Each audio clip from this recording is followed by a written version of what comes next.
तर आज आहे गुरुपौर्णिमा आणि आज गुरुपौर्णिमेच्या महोत्सवामध्ये आज मी तुम्हाला छानपैकी रव्याचे लाडू बनवून दाखवणार आहे।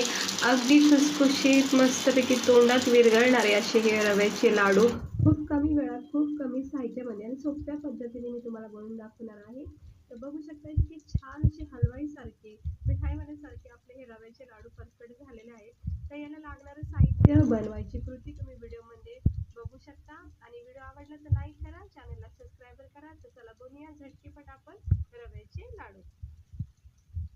तर इकडे मी एका पॅन मध्ये थोडंसं तूप तापत ठेवलेलं आहे।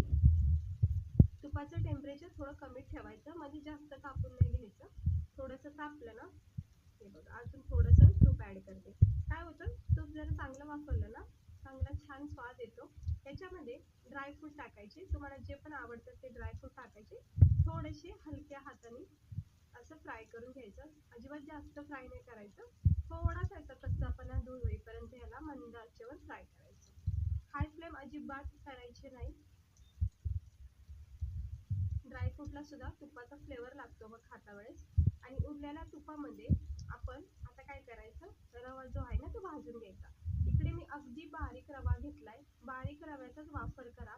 जर रवा जाड असेल तर मिक्सर मध्ये थोडंसं वाटून घ्यायचं, म्हणजे कसं रवा व्यवस्थित बारीक होईल। जितका छान बारीक रवा असेल ना तितका चांगले आपले लाडू तयार होते।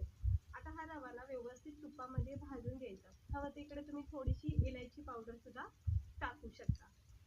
हे बघू शकता मस्तपैकी आज गुरुपौर्णिमेच्या दिवसाला गोड पदार्थ बनवा, प्रसाद बनवायचा। हे बघू शकता याच्यामध्ये मी 2 चमचे साखर टाकलेली आहे, बघू शकता। मी 2 चमचे साखर टाकून मिक्स करून घेते। इकडे तुम्ही आवडीनुसार, सॉरी ही साखर नाहीये, मी सांगायचं विसरले, हे जे आपलं सुकं खोबरं असतं ना ते टाकलेलं आहे। आणि आता मी साखर टाकते। हे बघू शकता 2 मोठे चमचे मी साखर टाकलेलं आहे। आणि सुरुवातीला जे 2 चमचे टाकले, ज्याला मी तुम्हाला साखर सांगितली, ते ॲक्च्युली बारीक खोबरं असतं बघा, सफेद खोबऱ्याचा चुरा भेटतो रेडीमेड, तो टाकलाय 2 चमचे रव्यामध्ये भाजून घ्यायचा खोबरं टाकून। आणि मग नंतर 2-2.5 चमचे साखर टाकून परतून घ्यायचं। काय होतं लक्षात येत नाही कधी कधी आपण काय टाकतो। हे बघा मस्त असा भाजून निघालेला आहे। रवा जितका छान भाजता तितका मस्त लाडू आपले तयार होतील, खुसखुशीत मस्त। आता हे ड्रायफ्रूट आपण जे फ्राय केलेत ना तुपामध्ये, हे सुद्धा याच्यामध्ये मिक्स करून घ्यायचं। आणि मग याच्यामध्ये आपण थोडं थोडं दूध टाकायचं। दूध थंडच हवं आहे आपल्याला, म्हणजे अगोदर तापून घ्यायचं आणि मग ते थंड करायचं। हे बघू शकता एकदम दूध नाही टाकायचं, ह्या गोष्टीचं लक्ष ठेवा। जसं लागेल तसं दूध याच्यामध्ये टाकायचं, कारण आपल्याला याचा घट्ट बॅटर बनवायचा। जर तुम्ही एकदमच टाकताना कपभर दूध अगदी पातळ बॅटर होईल आणि मग लाडू बांधायला खूप अवघड जाईल। त्यामुळं हे बघा जसं लागते तसं दूध याच्यामध्ये टाकत राहायचं, जोपर्यंत याचा घट्ट बॅटर तयार होत नाही। हे बघा हे असं छानपैकी दुधाचा एक फ्लेवर दिला मी याच्यामध्ये। आणि असं भाजून काढायचं। दूध तूप वगैरे टाकले आपण याच्यामध्ये, ड्रायफ्रूट टाकले, थोडंसं खोबरं सुद्धा टाकलंय, सुकं खोबरं। हवं तर तुम्ही ओल्या नारळाचा किस सुद्धा इथे टाकू शकता, जिथे मी सुकं खोबरं टाकलंय 2 चमचे। हे असं भाजून घ्यायचं मस्तपैकी। छान भाजलं ना मग दाणेदार लाडू होतात, एकदम असे पाहता क्षणी तोंडाला पाणी सुटते, इतके मस्त लाडू तयार होतात। घरच्या घरी बनवू शकता तुम्ही हे लाडू रव्याचे। हे बघा किती मस्त असा हा रवा भाजून निघालेला आहे। आता आपल्याला हे काढायचं एका प्लेटमध्ये आणि थोडंसं टेम्परेचर गरमच ठेवायचं, अगदी थंड नाही करायचं। इतकं ठेवायचं गरम जितकं तुम्ही हातामध्ये पकडू शकताल, इतकं याचा गरम टेम्परेचर ठेवायचं। अगदीच गार नाही करायचा, कारण गरम असलं ना थोडंसं तर आपल्याला लाडू पटकन बांधता येतात। खूप सोप्या पद्धतीने मी तुम्हाला हे लाडू दाखवत आहे। झटकीपट तुम्ही हे बनवू शकता, कुठल्याही सणासुदीला मिठाई म्हणून हे बनवू शकता।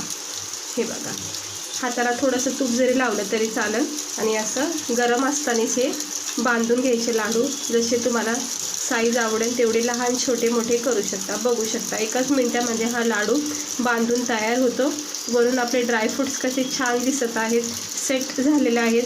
आणि असा दाणेदार हा रवा लाडू तयार झालेला आहे, पाहू शकता किती मस्त वाटतोय, खुसखुशीत असा।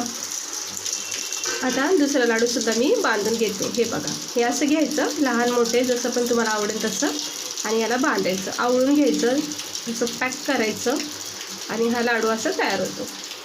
वरून असा ड्रायफ्रूट दिसून येतो आणि इथं दाणेदार बघू शकता तुम्ही किती मस्त झालेला आहे. तोंडात टाकता क्षणी विरघळणारा हा लाडू तयार होतो. आता मी हे सगळे लाडू असे बांधून घेते व्यवस्थित. मस्त झालेला आहे आणि छान असे हे बिना पाकाचे हे लाडू आपण केलेले आहेत. तर झटकीपट सोपी पद्धत तुम्हाला मी रव्याच्या लाडूची दाखवलेली आहे. तर आजच्या दिवशी नक्की ट्राय करा. आता बघा, तुम्हाला मी एक एक दाखवते लाडू काढून. थोडा वेळ झाला की याला जरा रूम टेम्परेचरमध्ये ठेवून द्यायचं, म्हणजे सेट होतात. आणि लाडूचं टेक्स्चर तुम्ही बघू शकता, अगदी हलवाईसारखे मिठाईसारखे आपले हे लाडू झाले, जसे हॉटेलमध्ये भेटतात. अगदी परफेक्ट शेप बसलेला आहे.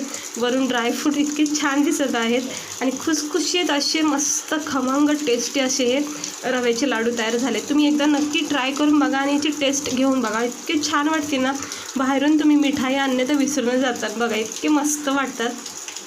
वरून हे जे ड्रायफ्रूट दिसतात ना, किती भारी वाटतात. तर नक्की ट्राय करा. आवडले असेल तर ह्या अशा प्रकारे रव्याचे लाडू खूप सोप्या पद्धतीने कमी वेळामध्ये होणारे, काही झंझट वगैरे काहीच नाही आहे. झटकीपट तुम्ही बनवू शकता. कुठलाही सण वगैरे असला तर घरच्या घरी असे गोड पदार्थ बनवू शकता मिठाई म्हणून. हे बघा, मी आता हे तोडून दाखवते. हे बघा, ह्याच्यामधला आतला तुम्ही खुसखुसपणा बघू शकता किंवा ह्याच्यामधला दाणेदारपणा तुम्ही बघू शकता. किती छान असे दाणेदार दिसतोय लाडू आपला, कारण आपण रवा परफेक्ट भाजलेला आहे. आणि खाता क्षणी हा लाडू ना एकदम असा फुटून आणि तोंडात विरघळणारा लाडू बनतो. तर कशी वाटली तुम्हाला रेसिपी नक्की सांगा. आवडली असेल तर लाईक करा, चॅनलला सबस्क्राईब करा. बाहेर पाऊस येतो, तो आवाज जरा इग्नोर करा. चला, भेटते मी तुम्हाला पुढे.